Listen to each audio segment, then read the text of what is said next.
네, 볼리TV 서욱입니다. 자, 이번 시간에는 제목 보고 들어오셨겠지만 수원 삼성의 공격수인 오현규 선수의 유럽 진출 관련된 얘기를 정리를 해보도록 하겠는데요. 자, 저희 볼리TV 풋볼리스트의 수원 삼성 담당 전문 기자입니다. 자, 허인혜 기자 모시고 얘기 나누도록 하겠습니다. 네, 안녕하세요. 네, 안녕하세요. 네, 자, 오현규 선수 이번에 사실 그 월드컵 갔다 오면서 정말 전국구 스타가 됐는데 사실 뭐 이렇게 대대적으로 알려진 것은 얼마 안 됐지만 뭐 커리어도 그렇고 어릴 때부터 굉장히 주목을 많이 받았죠. 네, 고3으로 진학하는 2020년 1월에 네. 수원과 준프로 계약을 체결을 했고요. 그해 4월에 데뷔전까지 가지면서 뭐 고등학생으로서 뭐 K리그도 소화를 하고 FA컵도 소화를 하면서 어릴 때부터 굉장히 뭐 유망주로 주목을 받았던 선수고요. 네. 셀틱이 특히 지금 이 오영규 선수에게 영입의 욕심을 크게 내는 이유 중에 하나가 네. 군대를 이미 다녀왔어요. 네. 성인이 되자마자 상주 상무로 입대를 했고 2021년에 한국 나이로 21살에 전역을 했습니다. 네.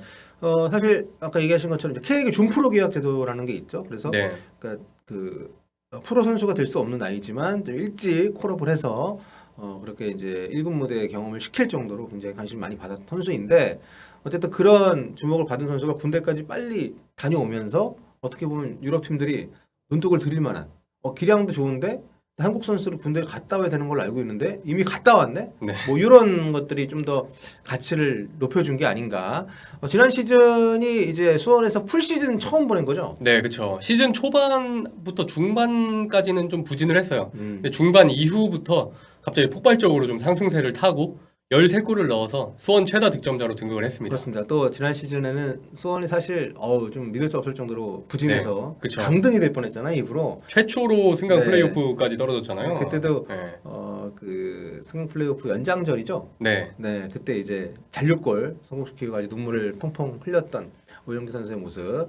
어린 나이지만 수원의 지금 핵심인데 아무튼 월드컵 때문에 전국구 스타가 됐지만 한국에서는 그 전부터 셀틱에서 관심을 갖고 있었다고요? 네, 이 한창 잘하고 있었던 작년 9월에 셀틱이 러브콜을 처음으로 보냈어요.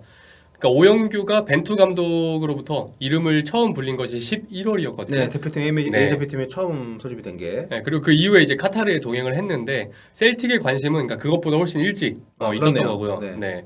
지금 국내 언론에 보도된 이적료 금액이 200만 유로로 하나로 한 27억 원 정도 되는데 이게 사실 처음 오퍼가 왔을 때는 이 금액보다는 훨씬 적었어요. 작년 9월과 최근 오퍼에 대한 이적료 차가 큰 건데 네. 알아본 바로는 한 2배 정도 차이가 난다고 합니다. 그러니까 원래 9월 달에 오퍼를 했을 때는 뭐 100만 불 정도였는데 그쵸. 이제 월드컵 다녀오면서 올랐다. 사실 네, 액수가 그렇게 매력적인 액수는 아니네요. 뭐 네. 오영규 선수 나이를 감안해도 그렇고 수원이 이 선수를 보냈을 때 대체 뭐 국내 선수도 외국 선수를 데리고 온다고 하면 저도는 사실 전력적으로 보면 수원이 제 생각인데 네. 좀 애매한 액수인 것 같긴 합니다. 자, 다른 유럽 구단 얘기들도 있긴 하지만 어쨌든 현재로서는 셀틱만 오퍼를 한 게 공식적으로 확인된 거죠. 그렇죠. 다른 구단에서는 그러니까 다른 유럽 리그의 구단에서는 뭐 관심 정도까지는 있었겠지만 공식적으로 오퍼는 없었다고 확인이 네. 됐습니다. 자, 오영규 선수 지금 뭐 가고 싶겠죠. 또 월드컵이라는 큰 무대를 경험을 하고 왔기 때문에 좀 더 발전할 수 있는 도전을 좀 꿈꿀 텐데 오영규 선수는 지금 어떤 생각입니까? 오영규 선수 자체는 이제 유럽에서 당연히 도전하고 네. 싶은 마음이 크겠죠. 얼마 전에 K리그 사진전에 참석을 했거든요. 네. 그때 기자회견에서 그냥 뭐 명문 구단에서 제안을 받았기 때문에 도전하고 싶은 마음이 크다고 직접 밝히기도 했고요. 그리고 직접 구단을 찾아갔대요. 네, 찾아가서 뭐 오영규 선수뿐만 아니라 오영규 선수의 에이전트 그리고 아버지와도 수원 구단이 미팅을 가졌다고 합니다. 참 일단 수원 입장이 굉장히 네. 좀 애매할 수 있을 것 같은데 이게 애매하다는 게 뭐 그 태도가 애매하다는 게 아니라 선수가 너무 원한다고 하면 사실 팀 입장에서는 좀 고민이 될 수도 있으니까. 근데 수원 삼성의 현재 뭐 공식적인 입장은 어떤가요? 지금 수원 삼성은 오영규 선수를 지키기로 완전히 마음을 먹은 상황이고요. 이 수원 관계자의 표현을 빌리자면 협상의 여지가 없다. 뭐 이렇게 이야기를 했습니다. 절대 안 보낸다. 네, 절대 안 보낸다는 거죠. 그리고 오영규 선수가 지금 계약 기간이 아직 4년이 남았거든요. 네. 그리고 바이아웃 조건도 없어요. 오영규를 매각하면은 수원 입장에서는 뭐 이적료를 뭐 아주 큰 금액은 아니지만 어쨌든 챙길 수 있겠지만 뭐 지금 중요한 게 사실 돈이 아니거든요. 네. 그리고 또 네. 그만큼 큰 돈도 아니네. 네. 수원이 지난 시즌에 승강 플레이오프까지 떨어졌잖아요. 네. 엄청 힘든 시간을 보내는데 현재는 실질적으로 좀 필요한 게 경기력이니까 네. 예, 수원은 구단이 좀 본 궤도에 올라가고 나서 그다음에 오영규 선수가 도전에 나서서 성공하는 그림을 좀 꿈꾸고 있습니다. 네, 그건 팀 입장이고 네. 사실 선수 입장에서는 뭐 주변에 조언을 구해도 비슷하게 얘기할 거예요. 저라도 그렇게 얘기할 겁니다. 오퍼 들어올 때 나가라고. 이 오퍼가 또 언제 올지 모르고 그렇죠. 또 사실 미래는 정말 누구도 장담할 수 없는 거기 때문에 물론 수원에서 유럽에 나간 선수들이 뭐 좀 있죠. 네, 뭐 권창훈 선수가 네, 2015 시즌이 끝났을 때 유럽에서 오퍼가 엄청 많이 쏟아졌다고 해요. 네, 그때는 권창훈 선수가 어쨌든 수원이랑 한 시즌을 더 보냈어요. 그 이후에 유럽으로 보내는 걸 허락을 했거든요. 그러니까 구단 유스 선수 육성에 있어서 선수가 성인팀 1군에 올라온 뒤에 어느 정도 팀에 기여를 해준 다음에 유럽으로 나가는 선순환 구조를 지키려고 수원은 그런 입장을 좀 보여주고 있는 것 같습니다. 어쨌든 그때 권창훈 선수 이적료도 굉장히 낮았던 걸로 제가 기억하는데 네, 어쨌든 뭐 지금 우리나라 팀들 특히 뭐 대부분 이게 자체적으로 매출을 올려서 어떤 팀을 이끌어 가기보다는 좀 돈을 받아가지고 운영하는 구조들이다 보니까 선수 이적을 통해 발생하는 금액에 대해서 생각만큼 뭐 크게 개의치 않는 경향도 있는 것 같은데 아무튼 지금 수원은 고향길 안 보내겠다 네. 이런 입장이라는 거죠. 자 어쨌든 지금 뭐 수원은 안 보낸다고 치지만 셀틱 오퍼가 들어온 거기 때문에 오영규 선수가 가고 싶어 하는 상황을 좀 우리가 살펴보기 위해서 네, 셀틱 상황을 한번 보면 셀틱은 어쨌든 뭐 스코틀랜드에서는 압도적인 독보적인 명문 네. 구단이고 지금 1위예요. 그리고 그렇죠. 네. 뭐 챔피언스리그도 종종 나가는 본선에 그런 팀이기 때문에 팀의 어떤 명성만 보면 그렇습니다만 지금 어떤가요? 가면은 주전할 수 있나요? 일단 뭐 중요한 거는 네, 선수 본인이 적응을 좀 빨리 하고 그렇죠. 좀 자신의 실력을 보여주는 게 제일 중요한데 그렇죠. 네. 네, 지금 경쟁자들이 다 일본 선수들이거든요. 그렇죠. 이번 월드컵에 남은 선수도 있고. 네, 그렇죠. 근데 안 나온 선수 중에 후루아시 교고라고 네. 지금 이 스코틀랜드 리그에서 득점 1위예요, 이 선수가. 네. 그러니까 이 재밌는 네. 게 이때도 일본에서 논란이 됐던 게 일본 대표팀 감독이 이 선수를 안 뽑고 같은 팀에서 골을 훨씬 못 넣고 있는 마에다를 뽑았단 말이에요. 네, 네. 또 그게 논란이 됐는데 아무튼 후루아시도 있고 마에다도 있고 마에다는 골을 이렇게 많이 안 넣고 있는 네. 뭐 대표팀에서도 우리가 뭐 희생형 스트라이커라고 중계 때 불렀었는데 좀 많이 뛰는 스타일 선수고 그 두 선수 외에는 또 누가 있죠? 이 지금 그리스 공격수인 이름도 어려워요. 네.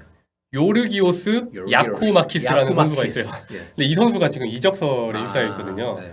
그래서 사실 이 선수가 떠날 것을 좀 대비하기 위해서 셀틱이 공격수를 보고 있는 거거든요. 네. 오영규 선수도 뭐 물방에 올라서 뭐 공식적으로 오퍼를 보냈지만 그리고 또 우리 국가대표인 조규성 선수가 있잖아요. 네. 조규성 선수도 지금 셀틱이랑 연결이 계속 되고 있잖아요. 네, 얼마 전에 뭐 셀틱 네. 감독이 조규성 이름도 못 들어봤다 뭐 이런 얘기했다고 또 화제가 되기도 했었는데 아무튼 오영규 선수에 대해서 설득이 좀 하고 네. 있고 그리고 방금 네. 말씀하신 것과 좀 이렇게 일맥상통하는 것 같은데 제가 좀 셀틱이나 좀 스코틀랜드 이런 언론사에서 이런 오영규 선수에 대한 뭐 관심이라던가 네. 이런 뭐 언급이나 멘트가 있나 좀 찾아봤거든요. 근데 없더라고요. 네. 그래서 사실 뭐 뭔가 공식적인 오퍼가 있긴 하지만 뭐 셀틱 그 스코틀랜드 언론사 매체 뭐 내에서는 이렇게 크게 뭐 조명되고 있지는 않는 느낌이 좀 들더라고요. 오퍼가 오피셜인 건 확인이 어떻게 된 겁니까? 구단에 구단에서 연락을 했죠. 가지고. 네. 자 일단 뭐 이적이 쉽지 않은 상황이기도 하고 지금 얘기를 들어보면 간다 하더라도 경쟁이 좀 치열하기 때문에 네. 경기를 많이 뛸 수 있다는 보장도 사실 쉽지 않은 상황인 것 같아요. 그리고 이적률을 봐도 물론 셀틱이 그렇게 돈을 어마어마하게 쓰는 스코틀랜드 리그가 그런 분위기는 아니긴 하지만 지금 오영규 선수를 무조건 100% 주전 뭐 이렇게 염두에 두고 데려가는 건 아닌 것 같은데 어떻습니까? 허인혜 기자가 보기에 좀 수원의 어떤 입장, 오영규 선수의 입장 또 현재 네. 돌아가는 상황 봤을 때 이적 성사 가능성이 뭐 50% 안 된다고 보나요? 50% 정도 되거나 아니면 50% 좀 안 된다고 봐야 되는 게 자신이 없으시네. 네. 어쨌든 수원에서는 이 선수를 잡고자 하는 그 의지가 너무 강하고 그리고 막 수원이 지금 네. 오영규 선수가 나가지 않는다는 걸 이미 감안을 하고 뭔가 네. 계획을 다 꾸리고 있고요. 그런 모든 것을 좀 봤을 때 50% 정도? 아니면 50% 좀 안 된다. 네. 뭐이 정도 생각을 하고 있습니다. 굉장히 하나만한 하나 예측인데 이거. 자, 어쨌든 뭐 지금 수원 네. 입장도 이해는 갑니다. 수원이 지난 시즌 강등 지역까지 갔었고 올 네. 시즌에 어쨌든 다시 상스 올라가려고 하면 상위 스페셜리그 가려고 하면 좀 공격력이 유지가 돼야 되는데 그쵸. 오영규 선수를 뭐 보낼 수 있다 쳐도 좀 대체하기가 어려워요. 이 정도 퀄리티 팀에 또 이 정도로 적응한 네. 선수를 검증된 선수를 그리고 200만 달러로 데리고 온다는 네. 것은 제가 볼 땐 불가능하기 때문에. U22 자원이잖아요. 네, 그렇죠, 그렇죠. 그게 너무 중요합니다.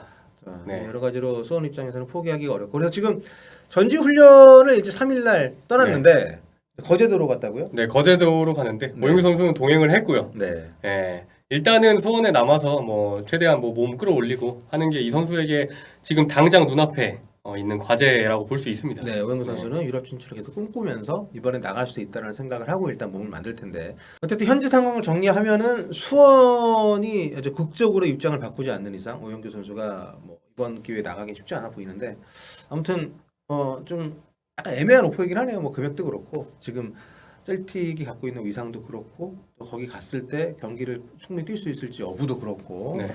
여러 가지 복잡한 상황인데 남게 된다면은 좀 서로 좀 앙금이 없게 잘 정리를 해야 될 것 같아요. 뭐 계약 조건을 좀 바꿔준다거나. 네, 오영규 선수 측에서도 수원에 남게 되면은 좀 어느 정도의 보상을 원한다 이렇게 저는 알고 있거든요. 네. 수원도 뭐 오영규 선수 측이 원하는 그런 보상이 뭔지 모르겠지만 그거에 좀 걸맞은 상응하는 보상을 좀 해줘야 되지 않나 네. 이렇게 생각을 하고 있습니다. 뭘 모릅니까? 돈 더 달라는 거잖아요. 이게 여러 가지가 있겠죠. 네. 뭐 월급도 올려주고 또 바이아웃 조항을 넣는다든지 아니면 그 이후에는 좀 더 구체적으로 네, 오퍼가 어느 정도 왔을 때는 무조건 도와주십시오 할 수 있는 그래서 좀 합의가 좀 필요할 것 같은데 아무튼 좀 양측에게 좀 고민이 될 것 같고 어쨌든 현재 저희가 확인한 걸로는 이제 셀틱만 오피셜로 오퍼가 왔고 거기에 대해서 지금 양측이 좀 줄다리기라는 표현이 그렇고 아무튼 좀 논의를 하고 있지만 이적이 쉬워 보진 않는다 이렇게 네. 정리하면 될 것 네, 같습니다. 완벽합니다. 네. 자 다음 시간에 또 현혜 기자와 다른 얘기로 돌아오도록 하겠습니다. 다음 시간에 뵐게요.